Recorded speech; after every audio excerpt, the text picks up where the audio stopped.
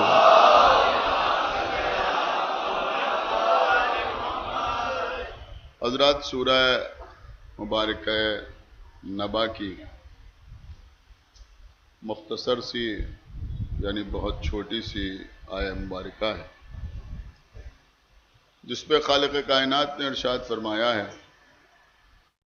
कि कामयाबी मुत्तकीन के लिए है, कामयाबी साहिबान तकवा के लिए है।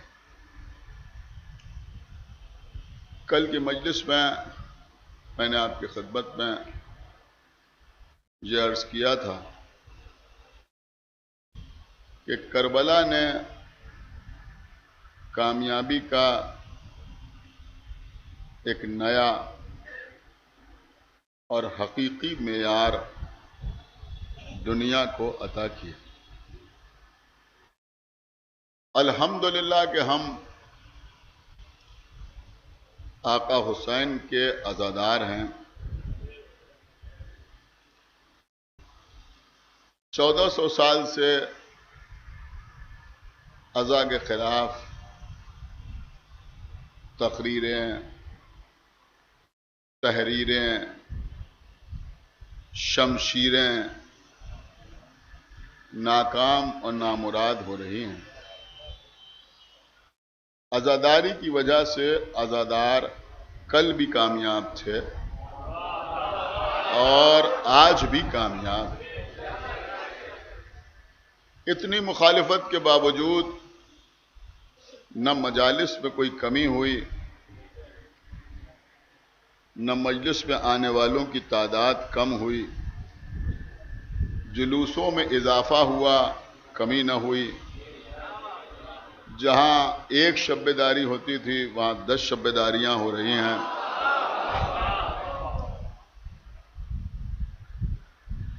इससे मालूम होता है कि सिर्फ आका हुसैन नहीं बल्कि जो हुसैन से मंसूब हो जाए वो भी कामयाब।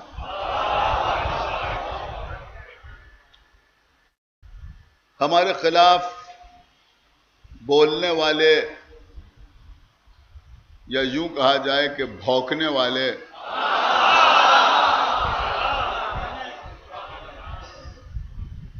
हमारे किसी आलिम की बात नहीं है, हमारे किसी मुहक्किक का जिक्र नहीं है, किसी मुजद्दिद का तस्करा नहीं है, हमारे किसी नौजवान से, किसी बच्चे से अगर आले मोहम्मद के हक़ के सिलसिले में बहस करते हैं तो अल्हम्दुलिल्लाह नाकामी के अलावा कुछ और उन्हें नजर नहीं।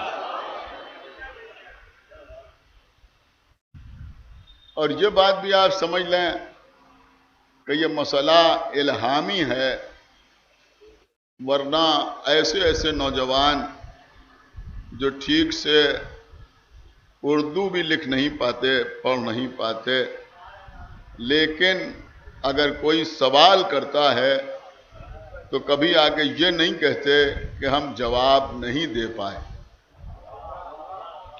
दंदा शिकन जवाब दे के वापस आते हैं।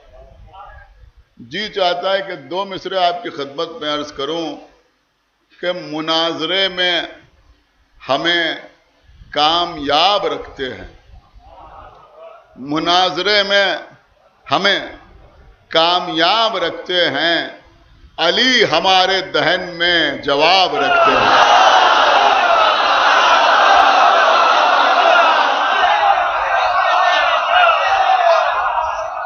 एक सलावत और पढ़ा पर मोहम्मद वाले।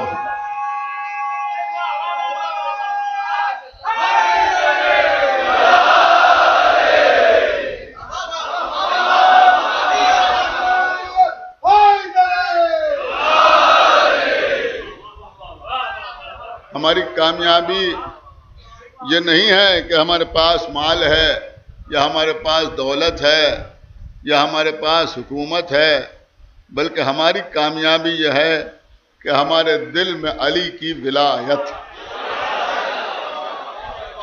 और अल्हम्दुलिल्लाह हमने अली के मुकाबले पे आने वालों को न कल तस्लीम किया न आज तस्लीम किया।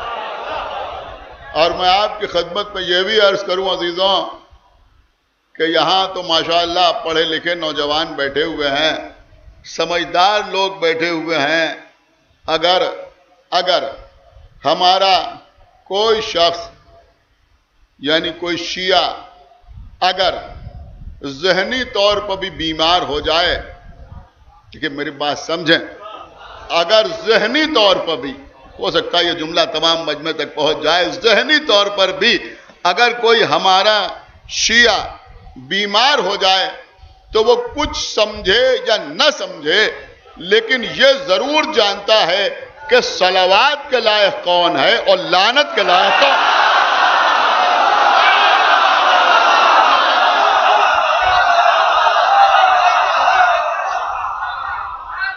एक सलावात और पढ़े मोहम्मद वाले, ये जानता।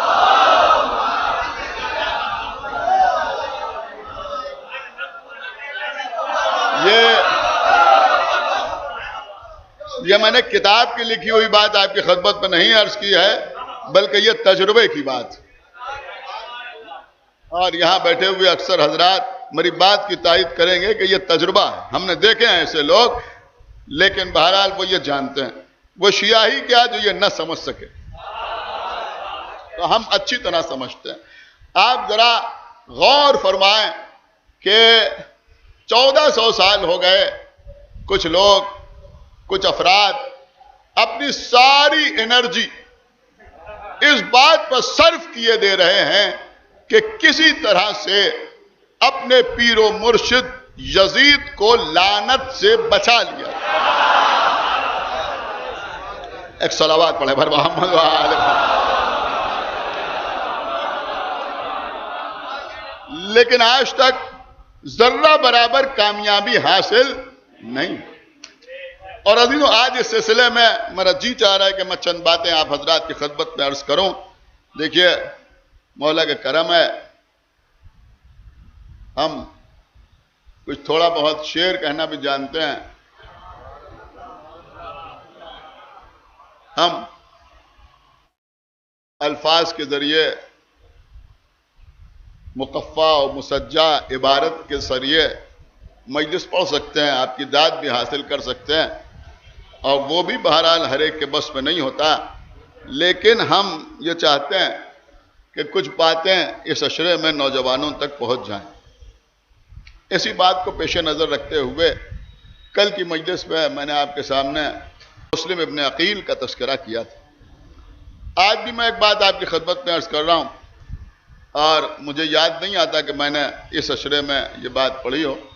गालिबन डॉक्टर असद अब्बास साहब के अज़ाखाने में जो मजालिस का सिलसिला होता है, शायद उसमें मैंने 3-4 साल पहले ये चीज़ पढ़ी थी। तो बहरहाल वो हजरात जो यहाँ तशरीफ़ फरमाए उनमें सब के सब वहाँ नहीं होते, एक बड़ा मजमा यहाँ मौजूद होता है, लिहाजा जी चाहता है कि आपकी खिदमत में अर्ज करूँ, पूरी तवज्जो के साथ आप समाअत फरमाएं। देखिए अजीजों, सन 60 हिजरी है, सुने बहुत तवज्जो के, सन 60 हिजरी है, रजब की 21वीं तारीख, सन 60 हिजरी रजब की 21वीं तारीख, दमिश्क के, दमास्कस के एक महल में,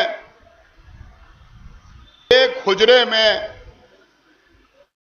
बहुत तवज्जो के साथ सुने, एक एक लफ्ज पर तवज्जो, एक हुजरे में कीमती लेकिन निहायत मैले कुचैले बदबूदार बिस्तर पर हाकिम शाम, हाय कुछ गौर ही नहीं किया आपने, बीमारी के आलम में मौत सामने नजर आ रही है। सुने बहुत तवज्जो के साथ, ऐसे वक्त में लाडला बेटा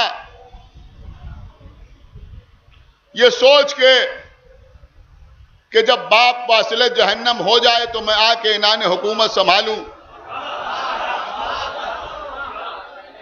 शिकार खेलने गया हुआ है। अल्लाह जाने आप महसूस कर रहे हैं या नहीं महसूस कर रहे। शिकार खेलने गया हुआ। हाकिम शाम ने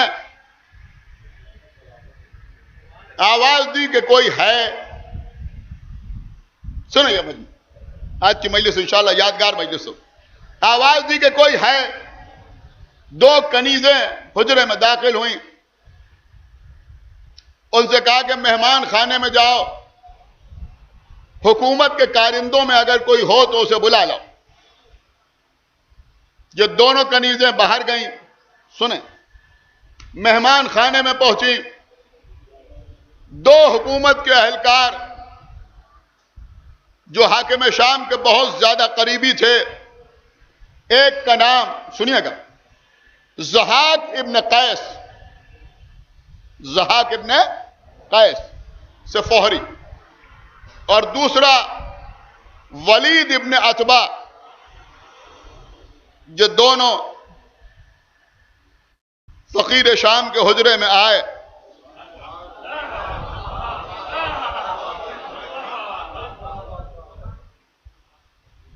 इन दोनों को गौर से देखा।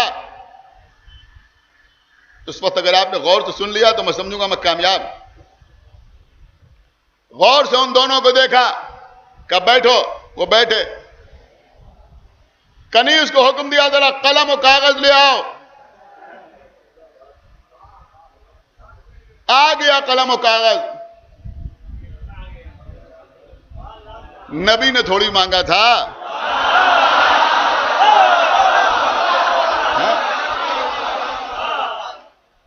कलम और कागज आया, इन दोनों की तरफ बढ़ाया गया।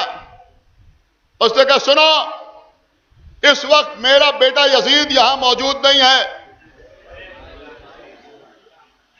न जाने कब मेरी रूह मेरे जिस्म से निकल जाए। मैं चाहता हूं कि मेरे सामने मेरी वसीयत लिखो और फिर मुझे सुनाओ ताकि मैं उस पर दस्तखत कर दूं। सुने सुने बहुत तवज्जो के साथ। देखिए ये चीजें मेरे ख्याल में आमतौर पर ये बच्चे गवाही देंगे, पढ़ी नहीं जाती। कि मैं उस पर दस्तखत कर दूं ताकि ये वसीयत मेरे बेटे के काम आ। उन्होंने कहा ठीक है, हम लिखने के लिए तैयार हैं। हाकिम शाम ने कहा लिखो, ऐ मेरे बेटे यजीद, दुनिया में किसी बाप ने अपने बेटे पर, देखिए उसी के जुमले हैं जो दोहरा रहा हूं, नकल कफर कफर ना बाशत। ये कहता है दुनिया में किसी बाप ने अपने बेटे पर वो एहसान न किया होगा जो मैंने तुझ पर किया है। अब देखिए ये माविया के जुमले हैं।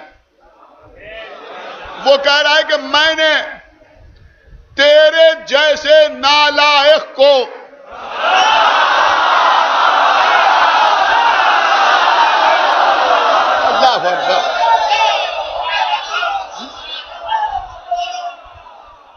नहीं इंशाअल्लाह आप हाकिम शाम की वसीयत सुनेंगे, आप खुश होंगे, दुश्मन रोएंगे। एक सलावत पढ़े मोहम्मद वाले सुनिए। मैंने तेरे जैसे नालायक को अपना जानशीन बनाया। मैंने तेरे जैसे फासिको फाजिर को, अल्लाह अकबर, क्या सुन रहे हैं आप? अमा जिसे फासिको फाजिर कहे,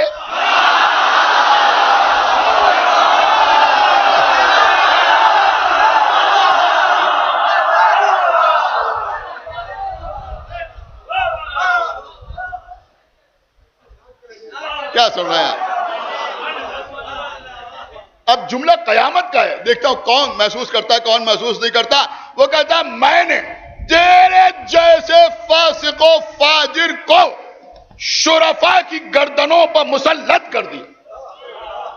अल्लाह अकबर, ये एहसान गिनारा। फिर कहता है मैंने तेरे जैसे बेदीन और नजिस इंसान को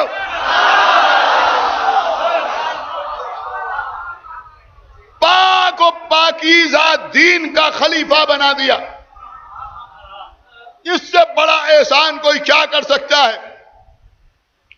अब तुम आके इन्होंने हुकूमत संभालना, लेकिन देखो अब जरा और लोगों के बारे में भी सुनिए क्या लिखा हाकिम शाम का। लेकिन देखो तुमको अपनी हुकूमत के सिलसिले में 5 अफराद से खतरा महसूस होगा। 5 अफराद से। सुन रहा है मजमा? देखिए आज की मजलिस बहुत तवज्जो के साथ सुनिएगा, तारीखी मजलिस हो रही। का 5 अफराद से तुमको शदीद खतरा होगा। मैं उनके नाम भी तुम्हें बता रहा हूं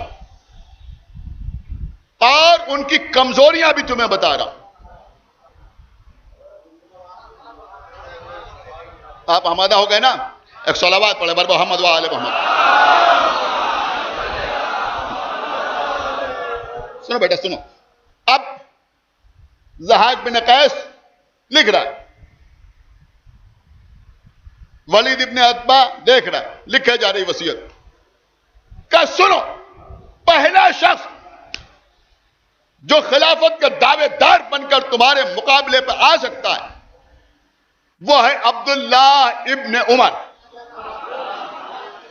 देखिए तारीख मैं पढ़ रहा हूं, जब लिखने वालों को लिखने में कोई शर्म नहीं तो हम बयान करने में क्यों तकल्लुफ करें। पहला शख्स, आखिरी आदमी तक तवज्जो, कबला सुन रहा है।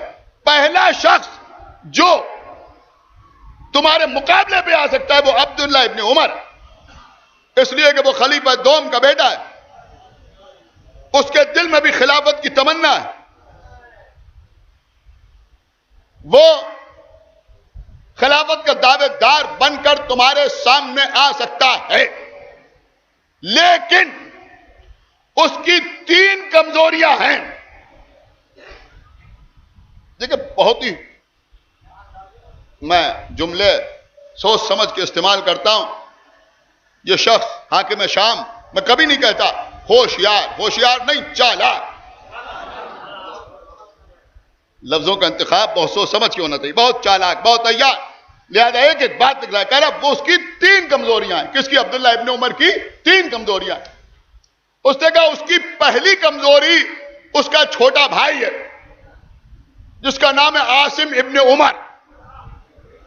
उसकी बेटी जिसका नाम उम्मुल मिस्कीन है, जिसकी कुन्नियत, वो तेरी बीवी है। सुना आपने? वो तेरी बीवी है, वो तेरी जोजा है। लिहाजा आसिम का खानदान तेरी मुखालिफत नहीं करेगा। और यह भी अब्दुल्ला इब्ने उमर की कमजोरी है। कुछ गौर किया आपने या नहीं गौर किया? मैंने यूं ही नहीं अर्ज किया, आप जरा गौर करें कि रिश्ते कहां से कहां जुड़े हुए हैं। आप समझे ये यजीद के लिए सॉफ्ट कॉर्नर क्यों है?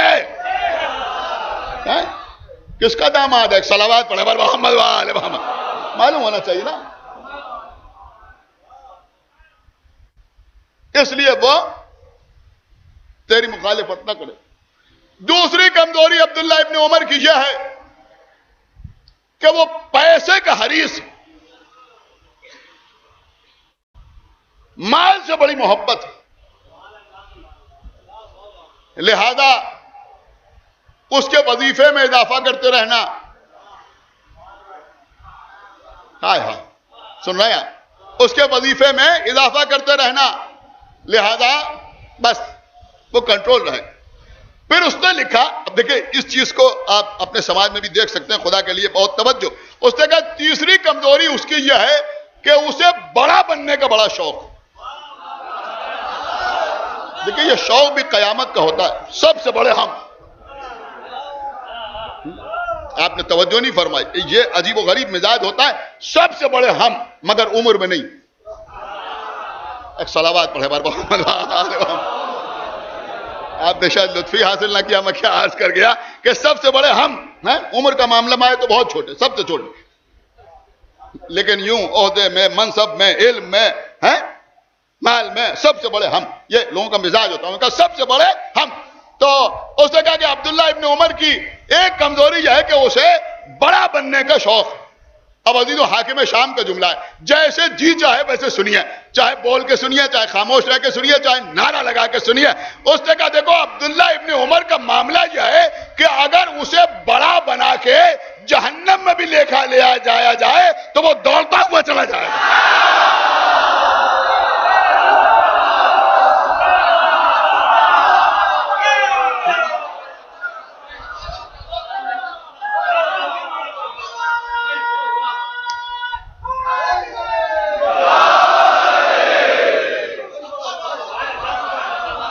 एक सलावात और पढ़ दे मोहम्मद वाले मोहम्मद।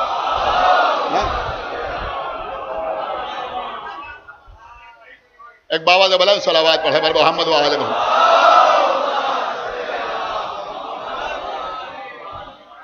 उसे अगर बड़ा बना के जहन्नम में भी ले जाया जाए तो वो दौड़ता हुआ खुशी खुशी चला जाए। उसे बड़ा बनने का शौक, लिहाजा जब भी वो तुम्हारे सामने आए तो बस उसकी बड़ाई करना, वो खुश रहे, इतना उसके लिए काफी। कह रहे आप बस। तो उसने कहा पहला शख्स तो ये, इनकी कमजोरियां मैंने तुम्हें बता दी। देखिए इन चीजों पर गौर करने की जरूरत है। जो लोग कहते हैं वाकई करबला का पस मंजर, हमसे सुनो पस मंजर का। दूसरा शख्स जो तेरे मुकाबले पे आ सकता है वो खलीफा अव्वल का बेटा अब्दुर्रहमान इब्ने अबी बकर। यह भी खिलाफत के दावेदार बन के तेरे सामने आ सकता,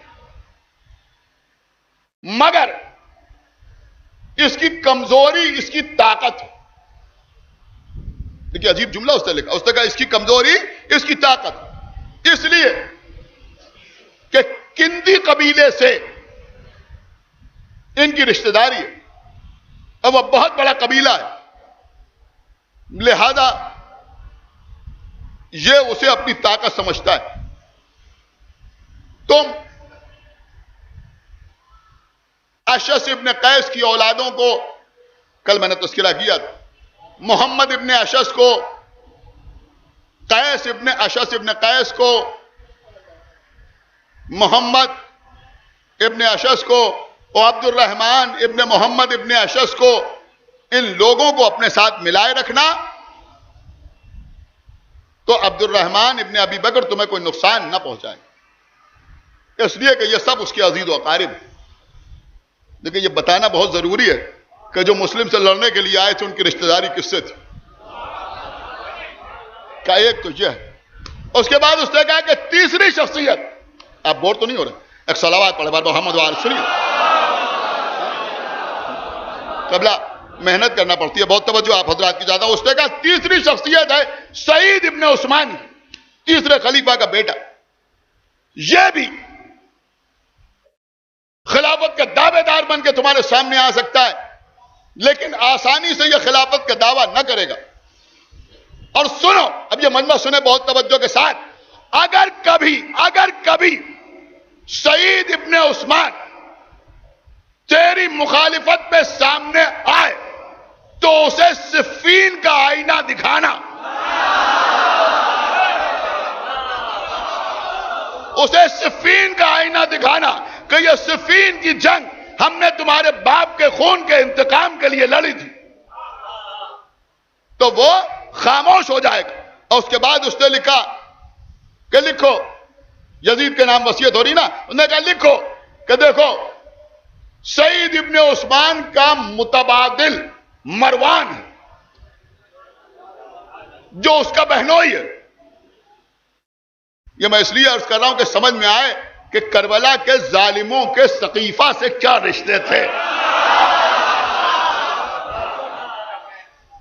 हैं का मरवान जो उसका बहनोई, वो उसका मुतबादिल है, यानी वो उसके जरिए तुम उसको मैनेज कर सकते हो। अब अजीजों अल्लाह जाने मरवान को माविया ने क्या समझा कि यजीद को लिखा कि अगर तुम सईद इब्ने उस्मान के खतरे से बचना चाहते हो तो वक्त वक्त पर मरवान को हड्डी डालते रहना।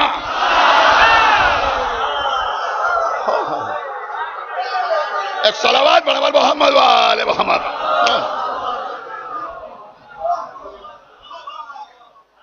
तो वो कंट्रोल रहे। एक सलावत और पढ़ते बर मोहम्मद व आले मोहम्मद। उसके बाद लिखा है कि चौथा आदमी जो तुम्हारे मुकाबले पे आ सकता है वो है अब्दुल्ला इब्न जुबैर। वो भी खिलाफत का दावा करते हुए तेरे सामने आ सकता है। फिर उसने लिखा कि वो लोमड़ी की तरह चालाक है, चीते की तरह तेज रफ्तार है, तकरीर करता है तो आग उसके दहन से निकलती है, शोले निकलते हैं। अगर एक जगह तुमसे शिकस्त खाएगा तो दूसरी जगह तुम्हारे सामने आएगा। अगर वो किसी वजह से तुम्हारी बैत कर ले तो मुतमईन ना हो जाना, तुम्हारे कब्जे में आए तो उसकी गर्दन उड़ा देना। सुनिए, अब ये चार हो गए। अब सुनिए हमारी बात, अपनी बात। हाकिम शाम ने लिखा कि पांचवा शख्स जो तुम्हारे मुकाबले पे आ सकता है वो अली और फातिमा के बेटे हुसैन। सुने, जो तुम्हारे मुकाबले पे आ सकते हैं। अब मैं समझता हूं कि अज़ादार तो खामोश नहीं रह सकते। आप जरा दुश्मन की जबानी अपने आका का तस्करा सुनिए। वो चार जो थे उनका जिक्र भी किया, सबकी कमजोरियां भी बयान की। उसके बाद उसने लिखा कि पांचवें हुसैन इब्न अली हैं। लेकिन यह समझ लो कि हुसैन की कोई कमजोरी नहीं है।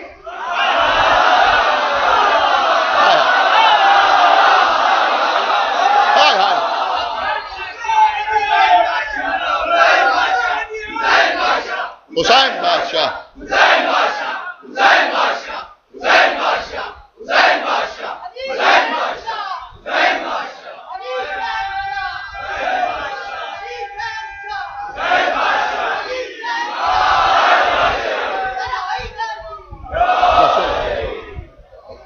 मौला करम जो अर्ज कर रहा हूं, उसने लगा हुसैन की कोई कमजोरी नहीं है। दो जुमले सुनिए हकीम हाकिम शाम के। वो कहता है हुसैन की कोई कमजोरी नहीं है, इसलिए कि अगर तूने मालो दौलत के जरिए हुसैन को मुतासिर करने की कोशिश की। देखिए अभी जो नारे लग रहे थे, सुन रहे हैं आप, इन नारों का इकरार हाकिम शाम को भी है। उसने कहा अगर तू मालो दौलत के जरिए हुसैन को मुतासिर करने की कोशिश करेगा तो हुसैन उस शख्सियत का नाम है जिनके कदमों में न मालूम कितने तख्त और ताज पड़े रहते।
देखिए कबला यहाँ की मजालिस का जो मिजाज है जो आप सुनने के आदी हैं। बहरहाल मैं सोच रहा था कि मैं ये वसीयत पढ़ूं या ना पढ़ूं, लेकिन अल्हम्दुलिल्लाह मौला आपको सलामत रखे, आपने बेहतरीन सामे होने का सबूत दिया। उसके बाद वो कहता है कि तुम हुसैन को माल और दौलत से मुतासिर नहीं कर सकते, इसलिए कि हुसैन के कदमों में न मालूम कितने तख्त और ताज पड़े रहते हैं। और उसके बाद कहता सुनो, अगर तुम हुसैन के सामने ताकत लेके आते हो और जंग करते हो तो ये समझ लेना कि हुसैन को उससे भी शिकस्त नहीं दे सकते, इसलिए कि हुसैन फातिह खैबर और खंदक का बेटा है।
सुनाने का मकसद जो जुमला था जो अब मैं आपकी खिदमत में अर्ज करने जा रहा हूं। उसके बाद वो कहता है लिखो लिखो कि तू कुछ भी करना मगर दीन की जाहिरी चादर को नहीं सुनना है। जुमला सुने, कबला कयामत है। वो कहता है दीन की जाहिरी चादर को अपने बदन से जुदा न करना, इसलिए कि अगर तूने दीन की जाहिरी चादर अपने दोस्त से उतार दी तो हुसैन जरूर तेरे मुकाबले में आ जाएंगे, इसलिए कि हुसैन इस दीन के मालिक हैं।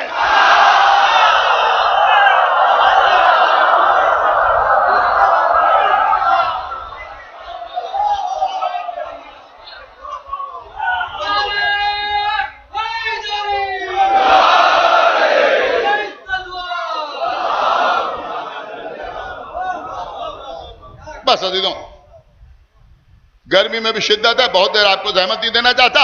अभी दीगर मजालिस भी हैं, वहां भी आपको शिरकत करने के लिए जाना है। कसरत से मजालिस में जाइए, शिरकत कीजिए, सुनिए।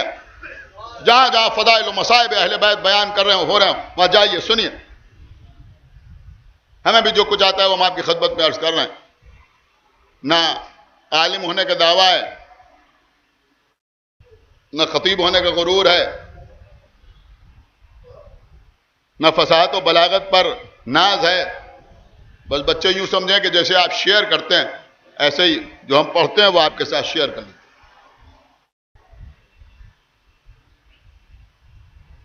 तो वो कहता है तुम अपने बदन से दीन की जाहिरी चादर को न उतारो। अब सबसे बड़ा जुमला इस मजलिस का सुने, इसलिए कि अगर तुमने ऐसा किया तो हुसैन तुम्हारे मुकाबले पे आ जाएंगे। और उसके बाद हाकिम शाम लिखता है कि आए यजीद ये समझ ले कि अगर तूने हुसैन से जंग की, अगर तूने हुसैन से जंग की तो ये बात समझ ले कि अगर तूने हुसैन को कत्ल कर दिया तब भी, जुमला पूरा सुन लीजिएगा, उसके बाद जितनी चाहे उतनी दाद दीजिएगा, कि अगर तूने हुसैन को कत्ल किया तब भी कयामत तक तुझ पर लानत होगी, और अगर तू कत्ल हो गया तब भी कयामत तक तुझे मिला।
बस क़िबला मजलिस तमाम।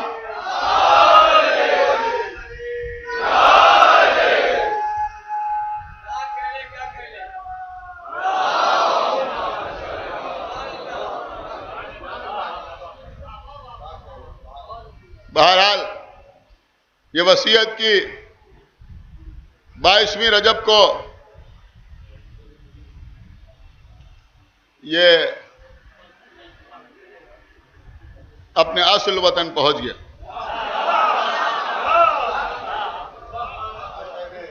हम 22वीं रजब को नजर करते हैं सरकार सादिक आले मोहम्मद की। लोग समझते हैं इनकी वजह से कर रहे हैं,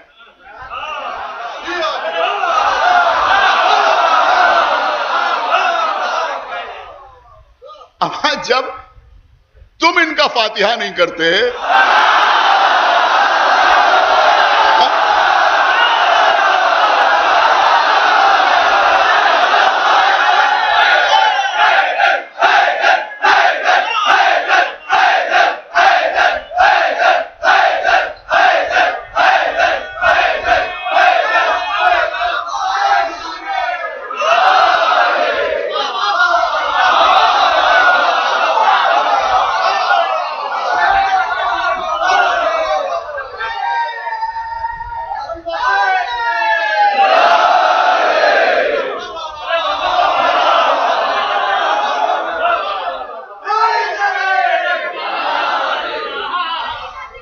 हम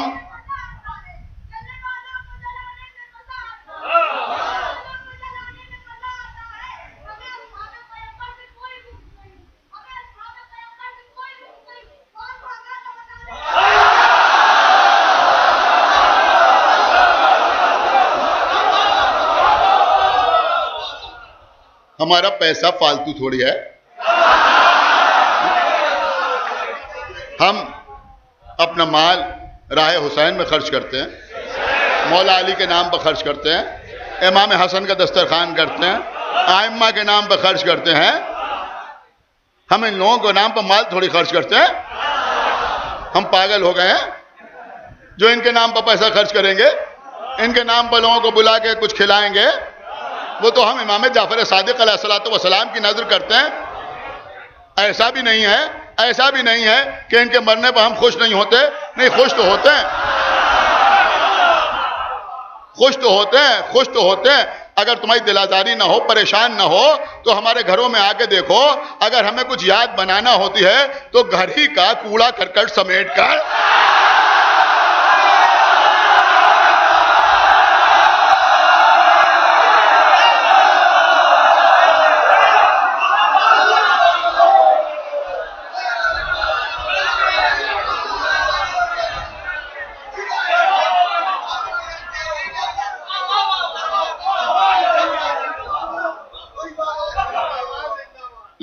क्या किया जाए कि कुछ अजीब लोग हैं। हमने इमाम जाफर सादिक की नजर की, आज वो मर गए। इमाम हसन का दस्तरखान किया,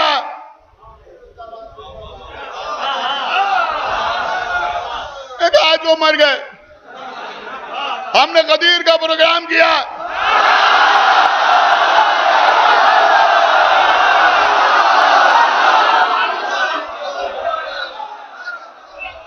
हमने गदीर का प्रोग्राम किया, सुर्ख रंग के कपड़े पहने, मिठाइयां बांटी, नमाजें पढ़ी, आमाल ईद गदीर अंजाम दिए, एक दूसरे को मुबारकबाद दी। तुमने कहा आप समझे नहीं, आज वो मर गए।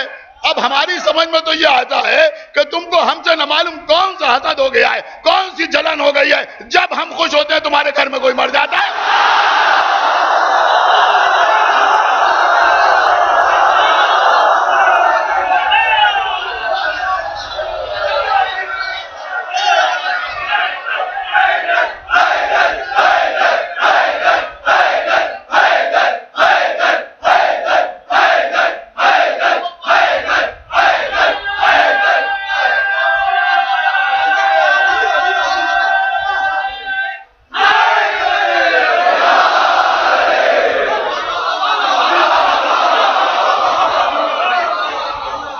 अल्हम्दुलिल्लाह तो हम अपने इस रंग में कामयाब हैं।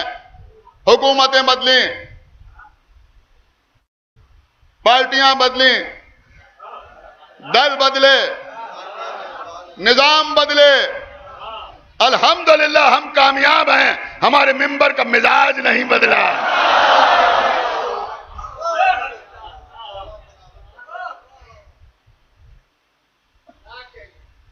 बस बहुत देर पढ़ लिया मैंने, तो मैं अर्ज ये कर रहा था कि यजीद को जब उसका बाप लानत से नहीं बचा पा रहा है, तो फिर आप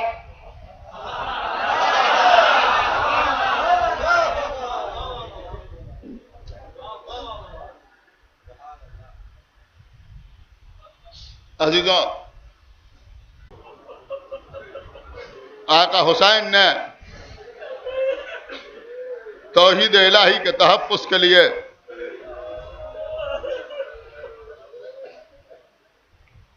रसूल की रिसालत की आबरू को बचाने के लिए विलायत अमीरुल मोमिनीन के क़याम के लिए मदीना छोड़ा। आका हुसैन मदीने से मजबूर बन के नहीं निकले, चुपके से मदीना नहीं छोड़ा, खामोशी से नहीं, गैर मारूफ रास्तों से होते हुए नहीं गए, बल्कि हुसैन बादशाहों की तरह मदीने से निकले।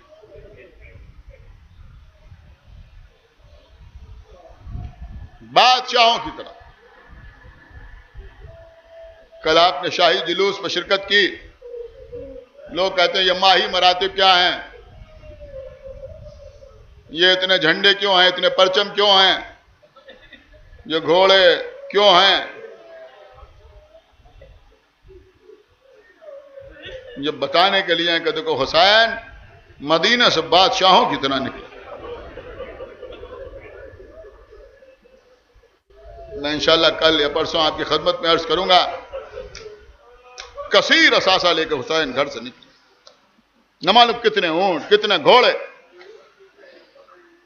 नाकों पर मशकें लदी हुई हैं, उस पर पानी है। घर की खवातीन को भी लेके जा रहे हैं। जो खवातीन और बच्चों को लेकर हुसैन इसलिए जा रहे हैं कि देखो अली का बेटा खौफ के आलम में नहीं जा रहा है।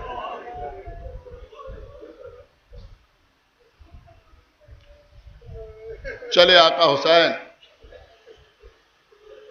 मक्के में आके कयाम किया, लेकिन जब हाजियों के भेष में कातिलों को देखा, एहराम में छिपे हुए खंजर देखे, हज को उम्रे से तब्दील किया। अब अजीजों लोग खाने काबा के गिर जमा हैं। मौलूद काबा का बेटा काबे को छोड़ के जा रहा है।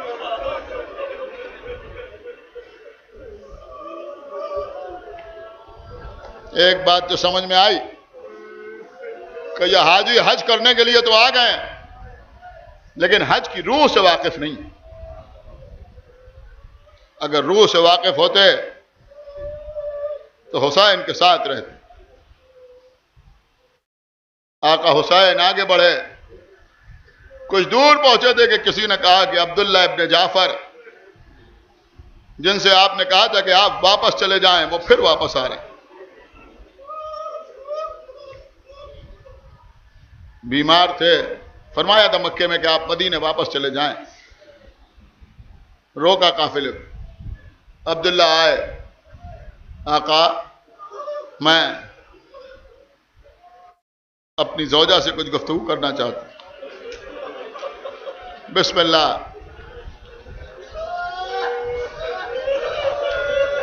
सानिया ज़हरा की अमारी के करीब आए।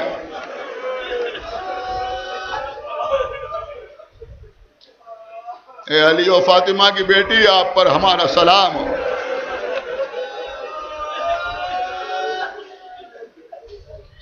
जवाब सलाम दिया, मेरे वाली, मेरा अल्लाह जानता है, मैं जब से आपके अक़्द में आई एक लम्हे के लिए आपसे जुदा होना गवारा न किया। कभी मैंने आपकी इताअत से गुरेज न किया, कभी आपकी नाफरमानी नहीं की। इस वक्त भी आप जो हुक्म देंगे मैं उस पर अमल करूंगी, लेकिन जिंदगी भर की इताअत के सिले में सिर्फ इतनी गुजारिश है कि कुछ भी हुक्म दीजिएगा मगर मुझे भाई के साथ जाने से रोकिएगा नहीं। ए बीबी, हम रोकने नहीं आए। अगर आका हुसैन हुक्म न देते तो हम हरगिज़ वापस न जाते। ए भी हम तो ये कहने के लिए आए हैं कि ये औन मोहम्मद हैं, ये हमारे बच्चे हैं। ए बीबी, जब कोई सफर पे जाता है तो सदका अपने साथ लेके जाता है।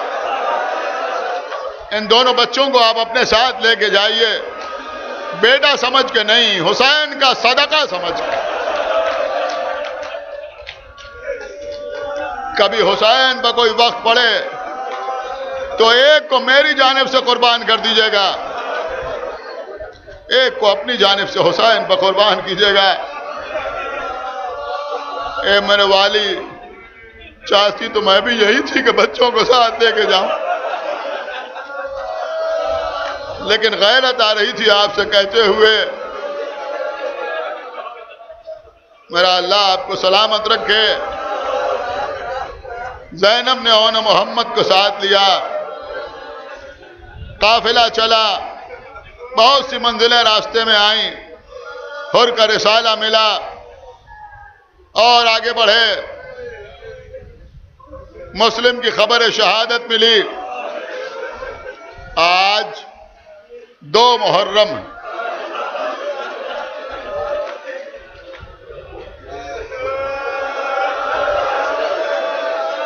दूसरी मुहर्रम को यह काफिला करबला की सरजमीन पर वारिद हो गया।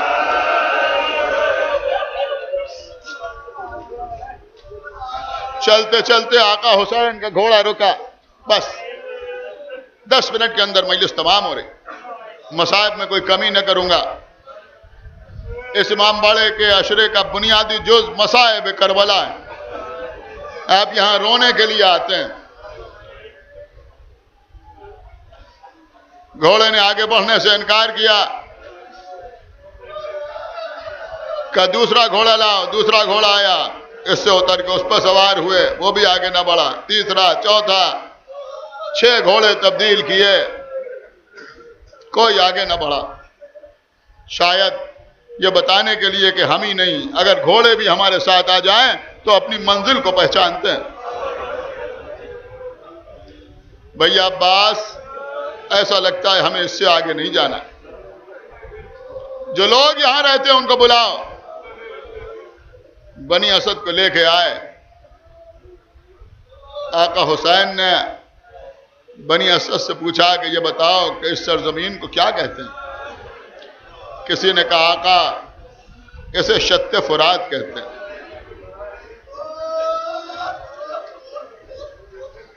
किसी ने कहा आका, इसे नैनवा कहते हैं। और कोई नाम? एक बहुत बूढ़ा शख्स कमर झुकाए हुए खड़ा था। कमर को दोनों हाथों से पकड़ के सीधा हुआ। ए रसूल के बेटे, इस सरजमीन को करबला भी कहते।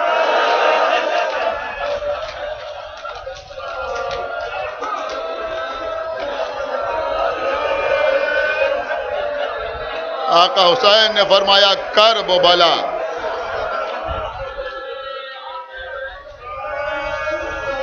बस यही हमारे खेमे नस्ब करो। खेमे नस्ब हुए। बस सुने अजीज, ये मजलिस हो रही है। इस मजलिस में एक मजलिस और सुन। बस मैं मजलिस को तमाम कर। सबसे पहले सानिया ज़हरा, मुअल्लिमा गैर मुअल्लिमा, बीबी ज़ैनब सलामुल्लाह अलैहा, इस शान से हमारी से उतारी गई कि एक जानिब से एक चादर लिया, अब्बास पर्दे का एहतमाम कर रहे हैं। दूसरी जानिब ओन मोहम्मद और अली अकबर। शहजादी के साथ बीबी फिजा भी उतरी। जैसे ही बीबी ज़ैनब ने पहला कदम करबला की सरजमीन पर रखा, एक जर्द रंग का गुबार उठा। बीबी ज़ैनब की चादर पे आके रुका। खेमे में पहुंची। फिजा, मेरे भैया को बुलाओ। फिजा ने आके बुलाया। आका हुसैन आए। बहन ज़ैनब, क्या बात है? भैया बैठ जाइए। फर्श खाक पर ज़ैनब भी बैठ गई। आका हुसैन भी सामने बैठ गए। पहलू में फिजा भी बैठी हुई है जनाब ज़ैनब के। बहन क्या बात है? ए भैया, अजीब सरजमीन है। जैसे ही मैंने यहां पहला कदम रखा, एक जर्द रंग की खाक का बगुला उठा, मेरी चादर पे आकर रुका। भैया मेरा दिल घबरा रहा है, मेरी आंखों में आंसू आ रहे हैं। बहन ज़ैनब, हमारे साथ साथ आपने भी नाना की कुछ गुफ्तगू सुनी है। ए बहन ज़ैनब, इतना समझिए, इस जमीन को करबला कर।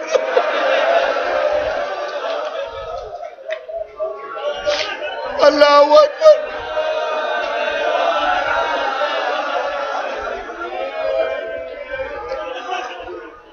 यही काफी है आज रोने के लिए कि आज दूसरी मुहर्रम है।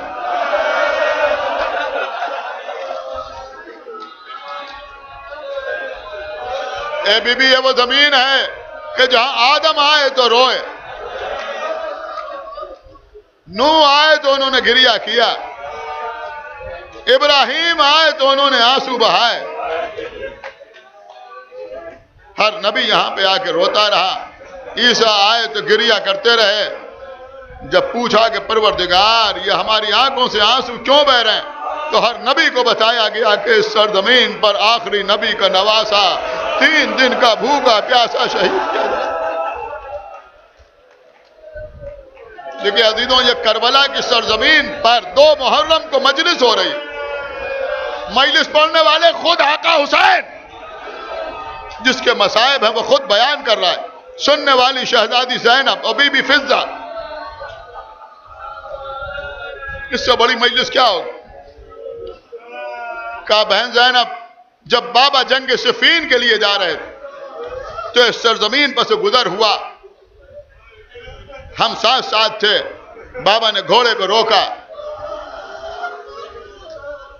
मेरे बाबा ज़ार कतार रोने लगे। अम्मार यासिर ने आगे बढ़ के पूछा, या अली आप रो क्यों रहे हैं? कहा अम्मार, अगर तुम्हें वो मालूम होता जो मुझे मालूम है तो तुम भी ऐसे ही रोते जैसे मैं रो रहा। किसी की को समझ में नहीं आ रहा था कि अली क्यों रो रहे। हमारे बाबा घोड़े से उतरे। उतरने के बाद हमारे बाबा झुके। झुकने के बाद, अब आप इस जुमले पर इंशाअल्लाह बहुत रोएंगे, इस जमीन की एक मुट्ठी खाक उठाई और उससे हमारे बाबा ने सूंघा, और सूंघने के बाद फरमाया कि इस मिट्टी से मेरे हुसैन के खून की बू है।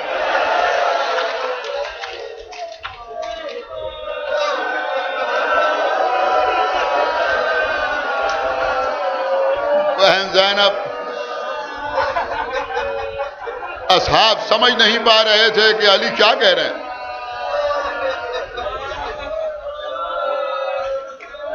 फरमाया मैं यहां कुछ देर आराम करना चाहता हूं। लोग समझे कि शायद अली थक गए, लिहाजा कुछ देर सोना चाहते हैं। मालिक अश्तर ने कहा, या अली हम बिस्तर बिछा दें? फरमाया नहीं। मोहम्मद हनफिया ने कहा, हम तकिया ले आए? कहा नहीं।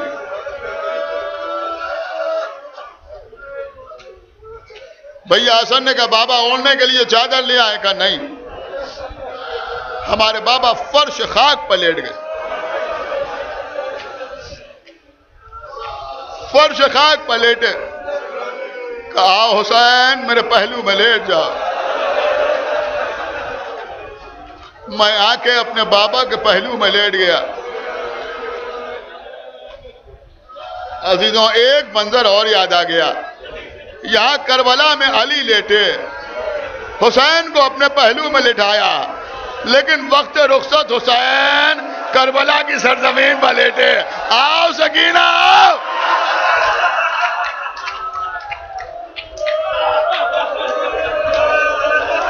मेरे सीने पर लेट जाओ।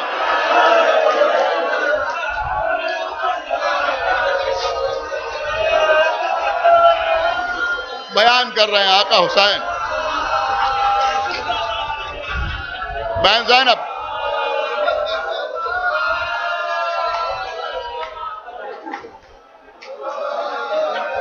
मैं अपने बाबा के पहलू में लेट गया। बाबा ने मेरे गले में बाहें डाल दी। आप मेरी तरफ देखो, बाबा ने मेरे गले में बाहें डाल दी। ए बहन ज़ैनब, मैं बाबा के चेहरे की तरफ देख रहा था।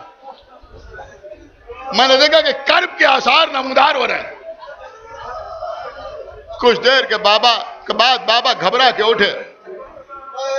भैया हसन करीब आए। हम भी उठ के बैठे। हमने कहा बाबा क्या बात? ए बाबा क्यों परेशान? क्या बात हो गई? मेरे बाबा की आंखों से ज़ार और कतार आंसू बहने लगे। फरमाया अभी अभी मैंने ख्वाब देखा। बस 2 मिनट, मजलिस तमाम हो रही। मैंने ख्वाब देखा हमने कहा क्या ख्वाब देखा? असहाब भी करीब आ गए, अब सब सुन रहे हैं, हमारे बाबा बयान कर रहे हैं। कहा सुनो, अभी मैंने ख्वाब देखा एक लकोदक सहरा है। फिर जब गौर से देखा तो वो सहरा खून के समंदर में तब्दील हो गया। किनारे किनारे दरख्तान खुरमा लगे हुए थे, खजूर के दरख्त लगे हुए थे। फिर मेरे बाबा कहते मैंने गौर से देखा कि उस खून के समंदर में मेरा बेटा हुसैन, मेरा बेटा हुसैन, कलेजे में ताकत हो तो बर्दाश्त कर लेना। मौला अली कहते मैंने देखा कि मेरा बेटा हुसैन उस खून के समंदर में डूब डूब के उभर रहा है, उभर उभर के डूब रहा।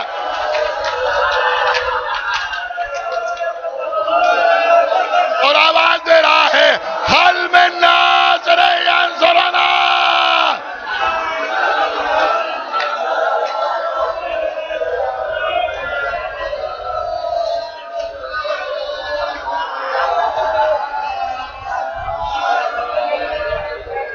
कुछ देर के बाद मौला अली फरमाते मैंने देखा कि अब खून ही खून नजर आ रहा है, मेरा बेटा कहीं नजर नहीं आ रहा है। आवाज आ रही है कद कतला हुसैन बे करबला, अलाद बे अल हुसैन बे करबला। बस एक जुमला और सुन लीजिए आका हुसैन का, मजलिस तमाम हो रही है। बस ये सुनना था कि बीबी ज़ैनब ने अपने सीने पर हाथ मार के मातम शुरू किया और रुखसारों पर तमाचे लगाना शुरू किए और रोना शुरू किया। हुसैन ने ज़ैनब को सीने से लगाया, अजब जुमला कहा, अजब जुमला कहा, क्या रो लो ज़ैनब रो लो। बस क्या रो लो ज़ैनब रो लो, कयामत कयामत रो लो ज़ैनब रो लो। जब तक हुसैन जिंदा है रो लो ज़ैनब, इसलिए कि मेरे बाद तुम्हें रोने भी ना दिया जाएगा। अरे अगर ज़ैनब रोई तो ताज़ियाने मारे गए, सकीना रोई तो रुखसारों पर तमाचे।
उधर कर दी।